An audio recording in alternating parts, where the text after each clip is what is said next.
Hello friends, കുറച്ച് മാസങ്ങൾക്ക് മുന്നേ ഒരു ചെറിയൊരു കഷ്ണം ഇഞ്ചി കിട്ടിയിരുന്നു, മുളച്ച ഒരു ഇഞ്ചി കഷ്ണം. അപ്പോൾ അതിനെ ഈ ഒരു ബാരലായിട്ട് നട്ടു വെച്ചിരുന്നു.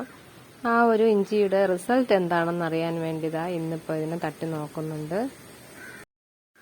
ഈ ഒരു ടിന്നിൽ തന്നെ തനിയെ പൊടിച്ച ഒരു മുളക് തൈയുണ്ട്. അതൊക്കെ മാറ്റിയതിന് ശേഷമാണ് തട്ടി നോക്കുന്നത്.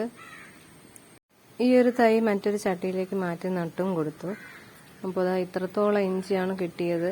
കുറച്ച് മണ്ണും കരിയിലയുമായിട്ടാണ് നട്ടു കൊടുത്തത്.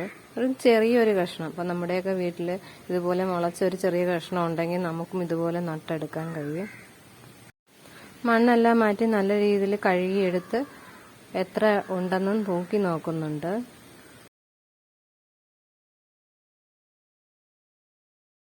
കഴുകി വൃത്തിയാക്കി തൂക്കിയപ്പോൾ ഏകദേശം ഒരു 3/4 കിലോ ഇഞ്ചിയാണ് കിട്ടിയത്. ഒരു ചെറിയൊരു കഷ്ണത്തിൽ നിന്നുമാണ് ഇത്രയും ഇഞ്ചി നമുക്ക് വിളവെടുക്കാനായിട്ട് സാധിച്ചത്.